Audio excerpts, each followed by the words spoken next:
Cósmica, divinidad interior. Buenos días, buenas tardes, buenas noches, hermosa comunidad. Estoy nuevamente una semana trayéndoles como siempre temas de misterios y hoy no estoy acompañada. Hoy estoy yo para contarles un tema que les va a encantar y que seguro les va a dejar con un montón de incógnitas, pero también con ganas de conocer, visitar este lugar, visitar este museo del que vamos a hablar y conocer la historia de las famosas piedras de Ica o piedras encontradas en el desierto de Ocujaje, en Perú. ¿Qué nos dicen estas piedras? ¿Qué noticias traen? Lo vamos a ver dentro de poco. Les recuerdo que mi nombre es María José Roballo, que soy investigadora de misterio, que cada semana les traigo un nuevo tema para que ustedes se interesen en todo eso que nos muestra que este mundo es mucho más allá de lo que nosotros sabemos. Está repleto de misterio y lleno de lugares que nos dejan con más preguntas que respuestas. Les recuerdo también que hago viajes de autor y que en este julio nos vamos a la Cueva de los Tallos. Para todos los aventureros que quieran venir, que quieran conocerla, que quieran vivir esta experiencia mística, esta experiencia aventurera, escríbanme a mi correo que se encuentra en la caja de comentarios para darles toda la información acerca de este viaje que lo realizaremos en julio y también recordarles que hacemos viajes de autor a Perú y obviamente que vamos a conocer todos estos parajes del que vamos a hablar el día de hoy. Bienvenidos una semana más a Cósmica. En esta oportunidad vamos a conocer un tema que nos va a dejar más preguntas que respuestas, porque nos habla de los misterios que traen unas piedras supuestamente grabadas hace millones de años, que nos hablan de otra realidad. Y la pregunta es si esa realidad pudo existir o son simplemente los deseos o los inventos de un hombre que las descubrió y creyó encontrar toda una biblioteca en más de 15.000 piedras. Fue el doctor Javier Cabrera Darquea, fallecido lamentablemente en diciembre del 2001 y descendiente del fundador de la ciudad de Ica, quien propulsó y dio a conocer este misterio sobre las piedras. Él cuenta que un 13 de mayo de 1966, cuando tenía 42 años, recibió la visita de su amigo Félix Llosa Romero, quien le obsequió una piedra pequeña pero de gran peso, que tenía un grabado, que le llamó mucho la atención, porque tenía un dibujo de un pez desconocido. Ante lo sorprendente de aquella roca le preguntó que de dónde la había sacado, y él le comentó que su hermano tenía una amplia colección de estas piedras que aparecían en una mina cercana. Obviamente, el doctor Cabrera acudió a la casa del hermano de su amigo para conocer estas piedras y quedó sorprendido por la gran cantidad de grabados pétreos. Encontró dibujos de hombres, de cazadores, de extraños animales, de aves con cuernos y mucho más. El lugar donde había encontrado esta piedra se llama Ocujaje, un desierto que se encuentra en Ica. Estas piedras ovaladas de color oscuro comenzaron a ser encontradas en esta zona desde 1961. Quiero contarles que el desierto de Ocujaje se encuentra ubicado en la parte sur de la provincia de Ica, a una distancia más o menos de entre 28 y 29 kilómetros aproximadamente de la ciudad de Ica. Ocujaje es considerado una importante zona paleontológica en Perú, pues en este lugar se hizo el hallazgo de restos fosilizados de una ballena de 42.6 millones de años de antigüedad.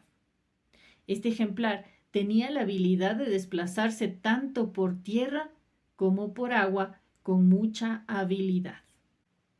Los restos de esta ballena fueron encontrados en el extremo sur de la región de Ica y emergen en un espacio desértico donde se encontraron estratos rocosos de entre 45 y 30 millones de años en el pasado. Fue un lugar donde se encontró los restos de esta ballena bautizada como Peregocetus pacificus, un nombre que se traduce como la ballena peregrina del Pacífico. el doctor Cabrera empezó a explorar los yacimientos del desierto de Ocujaje de manera inmediata, buscando fósiles y buscando estas piedras talladas, llegando a coleccionar miles de ellas, de todos los tamaños, morfologías y grabados. Según los análisis que encargó al Laboratorio de Datación y Radioquímica, las piedras tendrían una antigüedad aproximada de 99.000 años.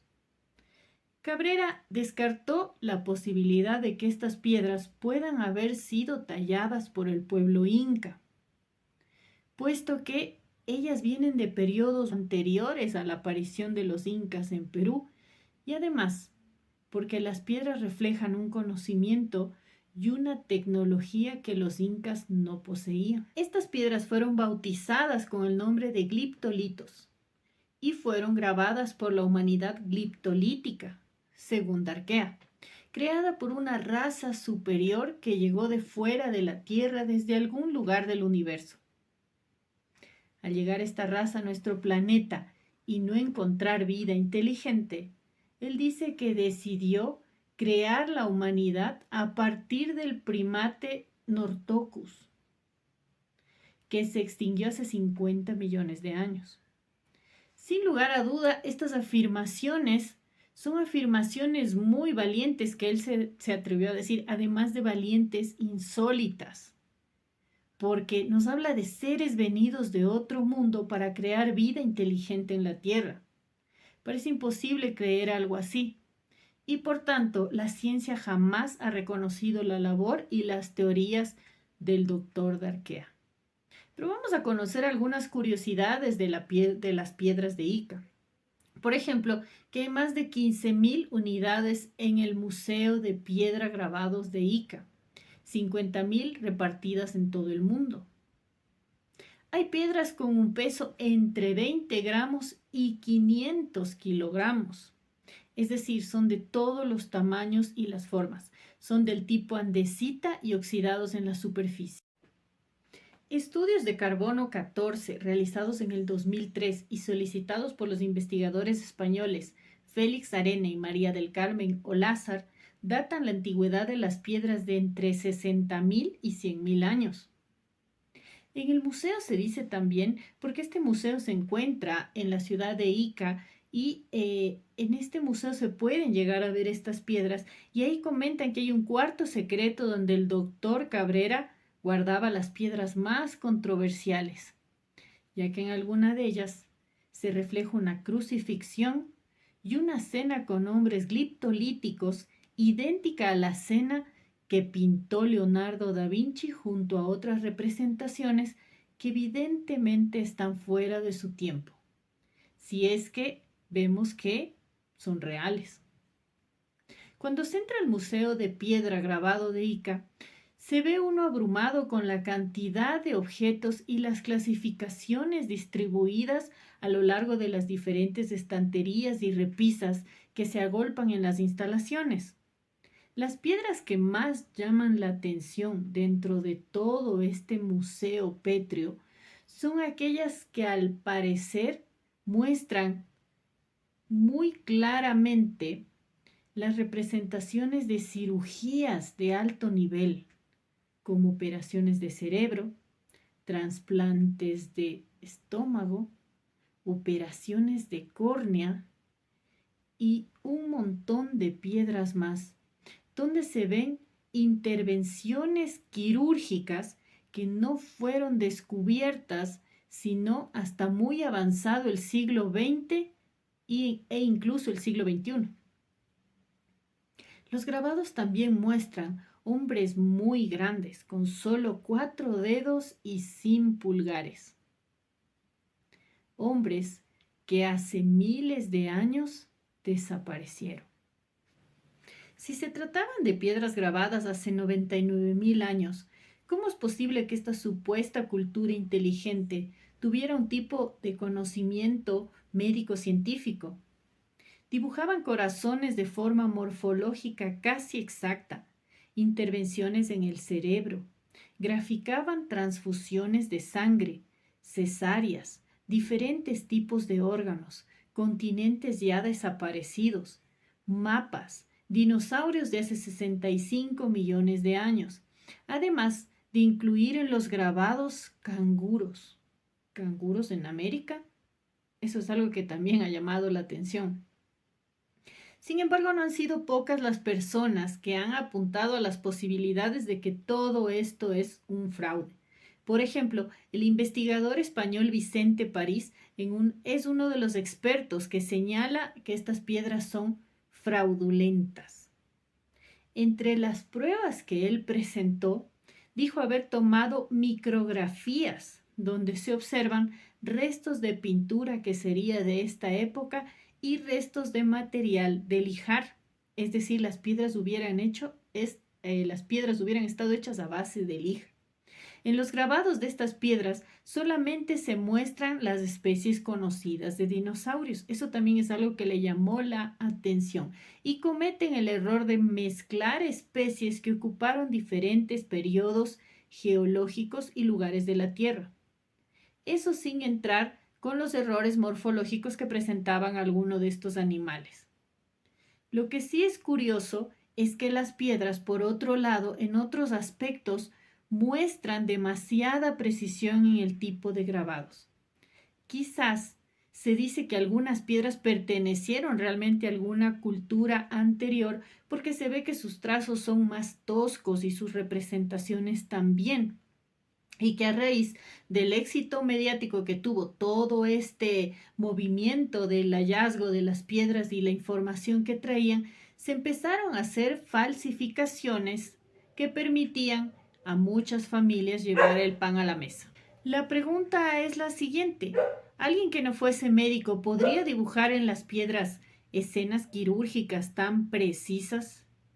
¿Es posible que campesinos de la zona o huaqueros, como se conocen hasta ahora, tuvieran conocimientos tan avanzados de la morfología de un órgano o de cómo se realiza una de estas operaciones?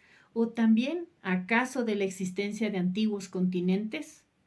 Entre las teorías de estas piedras de lo que traen es que una humanidad gliptolíptica llegó a la Tierra hace millones de años para crear genéticamente a los ancestros de la especie humana y la abandonó antes del impacto de un gran cometa, es decir, hace 65 millones de años. El lugar de despegue de las naves gliptolípticas habrían sido las pampas de Nazca y de Palpa, y el lugar de destino, las Pléyades. Esta humanidad superior nos ha dejado un legado intelectual en piedras grabadas, elegidas por su capacidad de resistencia ante el paso del tiempo. Es decir, las hicieron para que nosotros las llegáramos a conocer. Fueron los hermanos Uchuya, Basilio, Jesús y Heliodoro quienes eran los huaqueros y artesanos. Ellos contaron que luego de la crecida de un importante río en Ica, una ladera de la sierra se había derrumbado, descubriendo varias cuevas donde se podía encontrar estas piedras. Pero ellos querían tener en secreto el lugar exacto. En poco tiempo le proveyeron al doctor más de 5.000 piedras y él construyó su biblioteca lítica. Envió unas 30 a su amigo Louis Haschchild en Alemania para que se realizaran los estudios. Cabrera no especificó el laboratorio ni tampoco llegó a mostrar los resultados. Solo enfatizó que habían arrojado una datación muy antigua.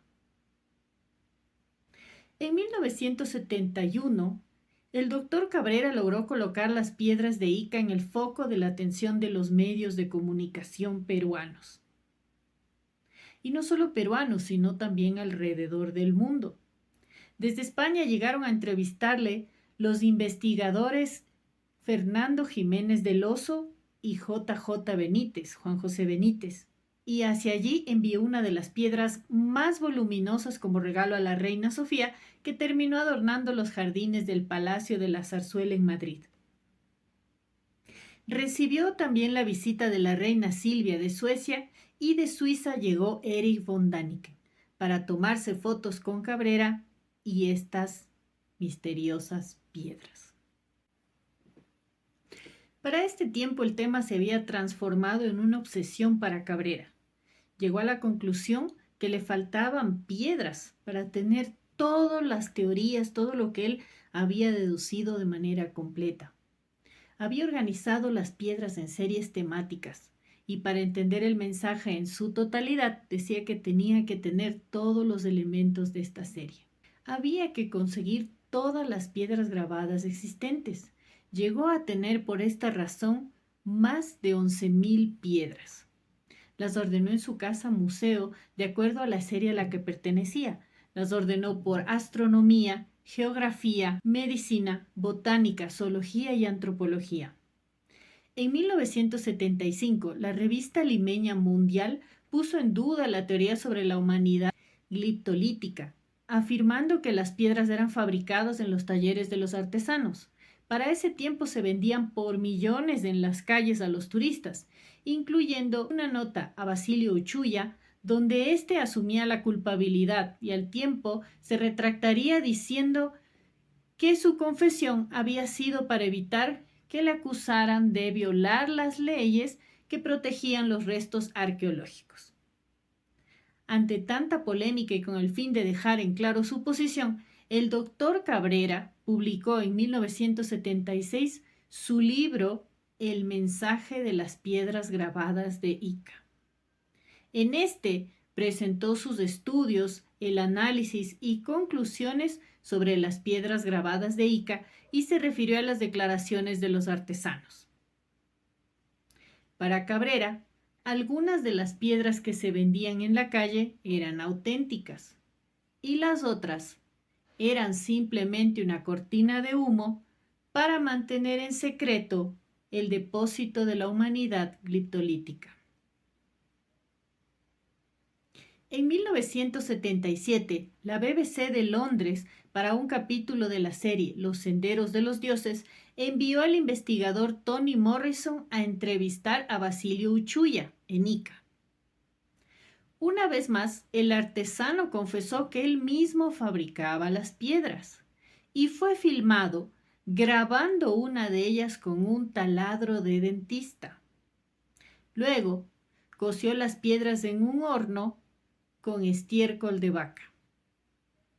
Todo en pocos minutos. En 1998, comisionado por la revista española Año Cero, llega a Ica Vicente París. Hace un reportaje a Irma de Arcapán, una artesana, quien la llevó a la cantera de donde se sacaban las piedras y confesó una vez más que eran los artesanos quienes las fabricaban y las grababan. Luego en su taller, Irma le mostró a París el proceso completo de la fabricación de una piedra.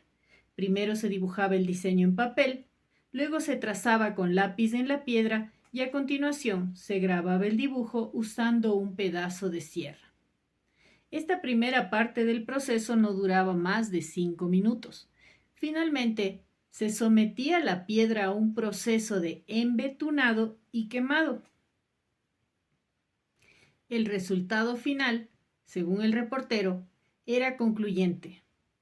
Las piedras eran exactamente iguales a las que se habían encontrado en la cantera. Estaba claro que era posible falsificar cualquiera de estas piedras en gran número en muy poco tiempo. Juan José Benítez acudió a la cantera también y junto con Basilio Uchuña desenterraron 5 piedras y las envió a hacer estudios a España y Canadá en el 2002. Estas piedras también extrañamente fueron encontradas y desenterradas en tumbas que datan de hace 2000 años. El resultado de las piedras extraídas por J.J. Benítez confirman que los grabados son antiguos y en algunos casos son recientes, es decir, las piedras están mezcladas entre originales y copias. Después no se realizaron más investigaciones serias del tema. El doctor Cabrera siguió defendiendo la autenticidad de sus piedras, convencido de un complot para sabotear su descubrimiento arqueológico que le había negado la oportunidad de reescribir la historia. Cabrera murió en el año 2001 las piedras grabadas de Ica pasaron al olvido. Los pocos seguidores que defienden su teoría y autenticidad siguen convencidos del complot sufrido por Cabrera. Entre las diversas piedras que posee el Museo del Dr. Cabrera, voy a ir nombrando algunas que nos van a ayudar a descifrar sus teorías, las mismas que van a ver aquí dentro del video. Él clasificó las piedras de acuerdo al tema que tenían como dibujo, y así fue como fue construyendo su gran biblioteca de piedra que habla de los más diversos temas. Por ejemplo, se ven hombres y dinosaurios juntos. Es más, se grafica un hombre montado sobre un dinosaurio, y en su teoría se dice que existió una humanidad hace 60 millones de años, que era un grupo de humanos muy sabios y que manejaban conocimientos que hasta el día de hoy nosotros desconocemos. En una de las piedras podemos ver claramente cómo un hombre está mirando al cielo, mirando hacia el universo, hacia el espacio. Y en estas piedras se cuenta la teoría del universo en expansión, del cual habló Edwin Hubble en 1929, que consiste en que las distancias entre las grandes estructuras del universo, es decir, los cúmulos y supercúmulos de galaxias, se incrementan de manera progresiva. En esta misma piedra también se observa el paso de un cometa, que según el doctor Cabrera sería el cometa Kohoutek, y lo determina por la posición de los astros que se dibujan en la piedra y que se repiten cuando dicho cometa pasó nuevamente por la Tierra en 1973, razón por la cual saca esta conclusión. En esta misma piedra identificó 13 constelaciones que obedecerían a los 13 meses que tenía el año, cada uno con 28 días, llegando el año a tener 364 días. Sostiene que esto confirma la antigüedad de las piedras, ya que al expandirse el universo millones de años después, los días se han incrementado en un día y un poco más al desplazarse la Tierra más lejos del Sol. También toma como prueba de la expansión del universo la diferencia que encuentra en el tamaño de la nebulosa cabeza de caballo representada en una de las piedras versus la que podemos ver actualmente. Posee una piedra que muestra un mapamundi de hace 60 millones de años, con una Tierra diferente de cómo la conocemos actualmente. En ella se puede ver a Norteamérica y a Sudamérica divididos. Se puede ver también a Lemuria y la Atlántida. Según sus teorías, la Luna no estaba sola, sino que tenía 4 satélites. Y sería en este tiempo en que uno de esos satélites, por magnetismo de la Tierra exacerbado por un exceso de energía, hace caer a un satélite en lo que hoy llamamos el Triángulo de las Bermudas. Y esta sería la razón por lo que este lugar es tan enigmático. Y del mismo modo, del otro lado caería otro de los satélites en lo que ahora llamamos el Triángulo del Demonio, que es una región del Océano Pacífico ubicada alrededor de la isla Miyake, a casi 100 kilómetros al sur de Tokio. Al caer estos satélites, se produjo el movimiento de los continentes, cambiando la faz de la Tierra. En la otra parte del mapa vemos a Europa, África y Asia unida con Australia. En total, en este mapa se muestran 7 continentes unidos y alrededor de ellos 13 pirámides muy parecidas a la pirámide de Keops. Las pirámides, según él, tenían la función de captar la energía del Sol para convertirla en energía eléctrica.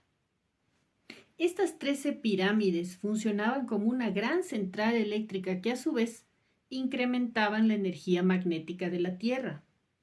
Y ese aumento fue, según él, el causante de la caída de los satélites y por ende el final de la raza humana de ese tiempo y de los dinosaurios. Esto pasó aproximadamente hace 60 millones de años en el final de la era secundaria.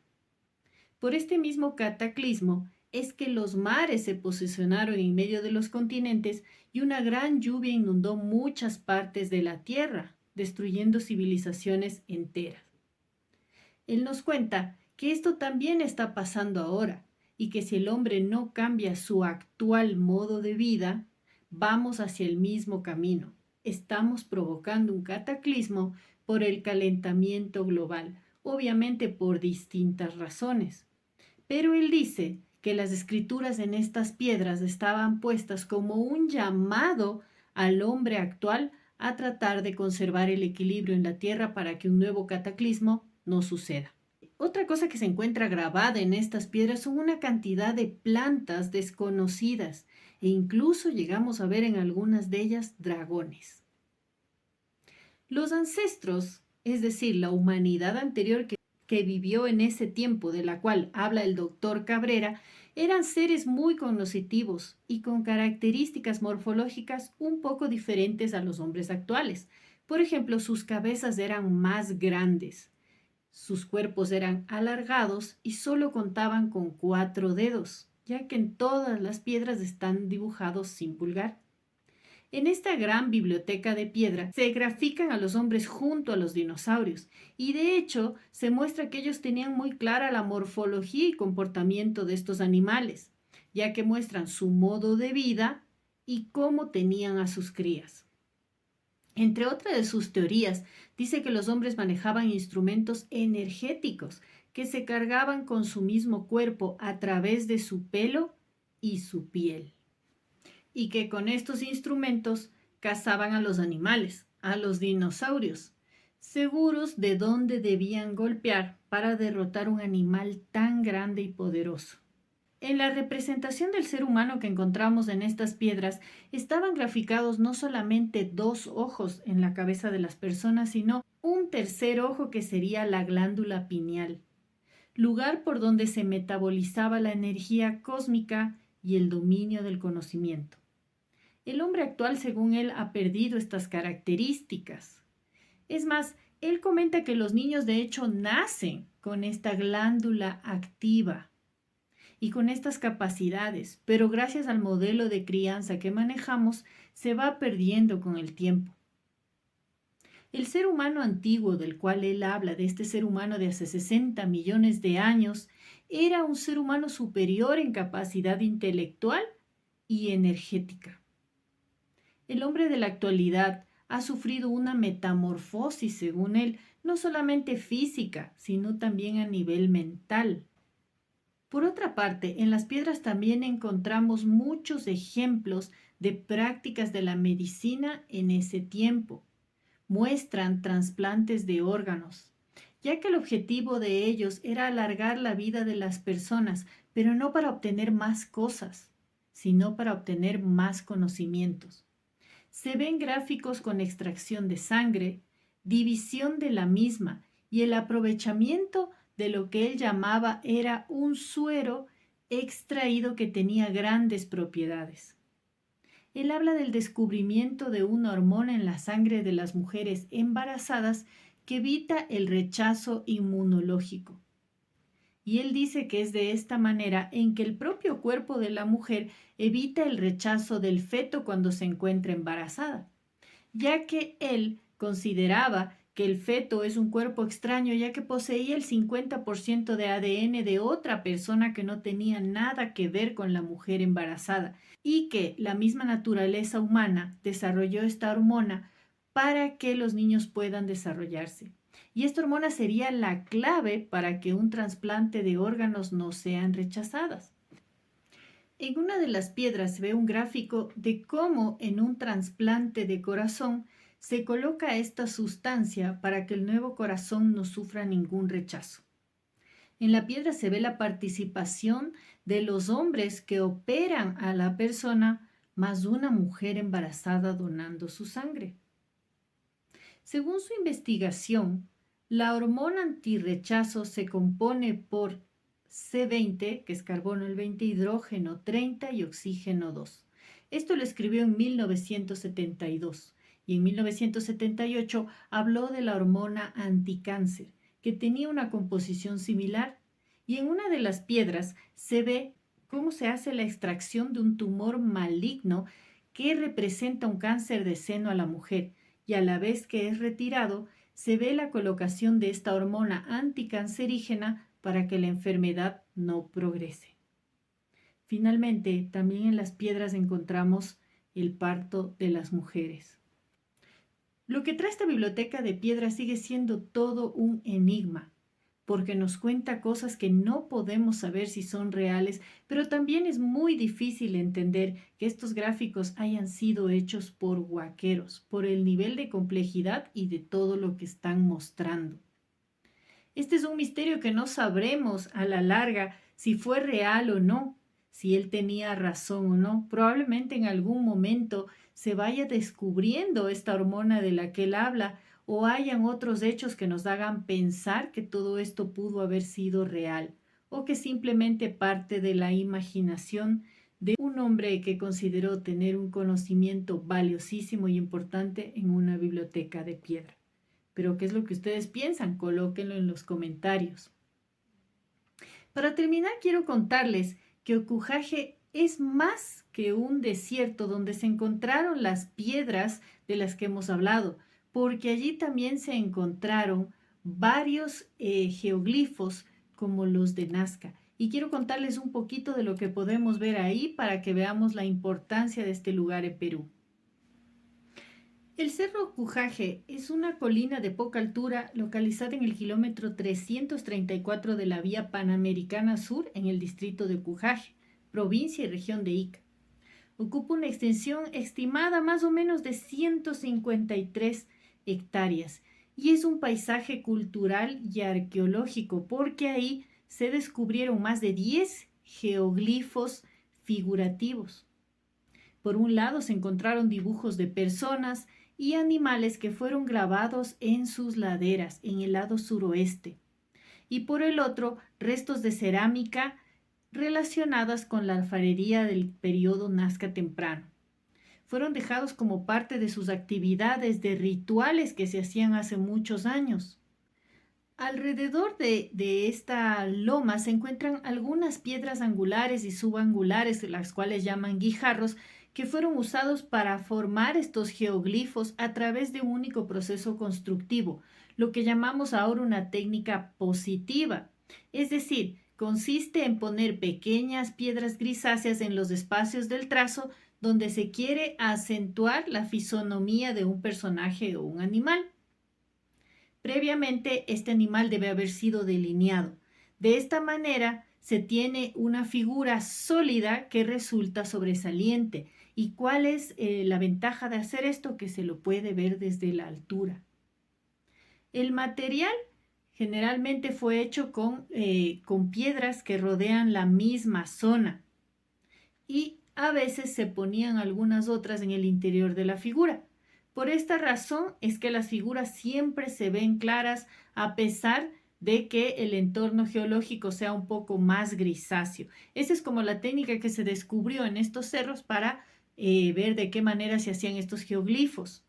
Vamos a ver cuáles eran estos que se muestran a continuación. El primer dibujo que podemos observar es un ave que parece en postura de frente con las alas extendidas y la cabeza virada hacia un lado izquierdo y con la cola explayada. Es un ave grande que mide 17 metros de ancho y es visible desde una pequeña elevación de 110 metros al sur. En esta se acentuaron las alas y la cabeza. En el segundo gráfico vemos la representación de un músico, una figura sólida en alto relieve, que aparece como en un solo cuerpo, en postura frontal, parado y con los brazos flexionados hacia la cintura. Sobre él, al lado izquierdo, aparece un objeto de aspecto geométrico que probablemente se trate de un tambor o un antaro. Este personaje mide 9 metros de largo y es visible desde el suroeste, desde una elevación propia a 80 metros de distancia. En el geoglifo 3 encontramos el diseño que simboliza a un agricultor, representado de pie en postura del perfil con las piernas semiflexionadas, los brazos extendidos hacia adelante, mientras a la vez sujeta un palo largo. La figura de este hombre es mucho más grande, tiene 25 metros de largo y está puesta sobre la ladera del cerro del suelo pedregoso. Se la puede ver desde una elevación rocosa situada al suroeste, más o menos a unos 70 metros. El geoglifo 4 se trata de otra ave, esta ave llamada lutú, representada por dos patas con el cuerpo de costado, cabeza circular con ojo redondo, pico abierto y la lengua saliente. Del lado posterior del cuerpo se prolonga una cola, mientras que en la parte inferior se ven las patas. La figura solamente resaltaron el ojo, porque es importante para su cultura. Es una figura sólida con el cuerpo en alto relieve que mide 26 metros de ancho y es visible desde los 130 metros. Es decir, todas estas figuras se ven siempre desde la altura. El geoglifo número 5 representa el diseño concatenado con círculos concéntricos. ¿Qué quiere decir? Es una figura que sobresale del suelo, es una figura en alto relieve, construido por la suma de pequeñas piedras. Sin embargo, mide 9.5 metros de ancho y es visible desde el sur a partir de los 125 metros. En el geoglifo número 6 encontramos la representación de otra ave, postura de frente con las alas extendidas y la cola extendida. Este dibujo también es hecho en alto relieve. Está construido por la sumatoria de pequeñas piedras amontonadas. Es la figura más pequeña del lugar, tiene 8.5 metros de alto y también es visible desde lo alto a partir de los 115 metros. El geoglifo número 7 muestra un canino, un perro, representado por 4 patas con el cuerpo de perfil, las orejas levantadas y la cola alzada en diagonal. Es un dibujo de 8.8 metros de ancho. Esta figura nos hace recordar al famoso perro de la Pampa de Nazca, un perro que siempre ha existido en ese lugar. Sin embargo, a diferencia de Nazca, este perro es construido también en alto relieve. Casi todas estas figuras están construidas con el amontonamiento de pequeñas piedras de color gris para que sea fácil de ver desde algún lado alto. Por lo menos este perro se ve a partir de los 88 metros de altura. El geoglifo número 8 es el gato de las pampas, un felino que está puesto de perfil y que aparentemente se ve que está reposando con una cabeza semicircular, un ojo redondo y las orejas ovaladas. El rostro destaca por la predominancia del área clara, limpia. La figura igualmente está hecha con el amontonamiento de piedras, es decir, hecha en alto relieve, dando la apariencia de una figura sólida de 18 metros de ancho, visible a partir de los 70 metros. En el geoglifo 9 encontramos otra ave, pero esta vez está simbolizado el cóndor, en una posición heráldica. Aparece de frente con las alas extendidas, la cabeza vuelta hacia un lado izquierdo y la cola explayada. En esta figura están acentuadas las alas y la cabeza.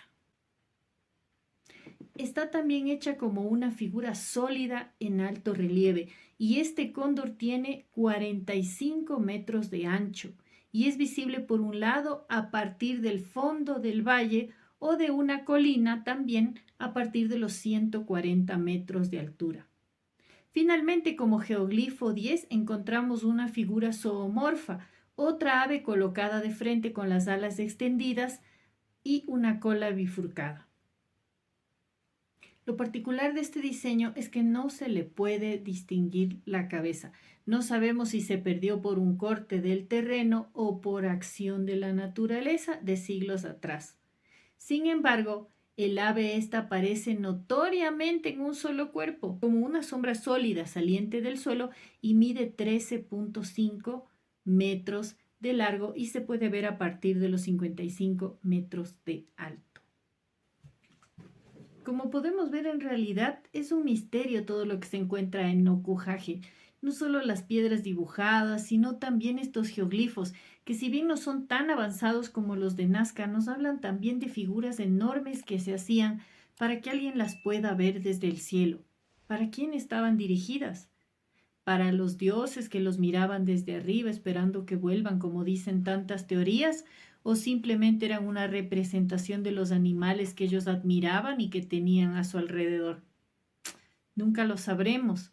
Sin embargo, es importante dar a conocer que no solamente en Nazca y Palpa, en Ucujaje existen geoglifos, sino en varias zonas más del Perú que son por el momento desconocidos, pero que es importante que ustedes los vean y aprendan de ellos a través de estos videos. Les agradezco, comunidad, por estar como siempre presentes, por suscribirse, por darle like a los videos, por compartir. Eso es importante para que yo pueda seguir haciendo estos videos informativos y que encierran el mundo del misterio. Les recuerdo seguirme en mis redes sociales, escribirme al correo si quieren hacer los viajes de autor. Les recuerdo que estamos yéndonos en julio a la Cueva de los Tallos, que también tenemos viajes a Perú y que toda la información está en la caja de comentarios donde se encuentra el correo donde pueden escribirme para pedirme todos los detalles acerca de estos viajes.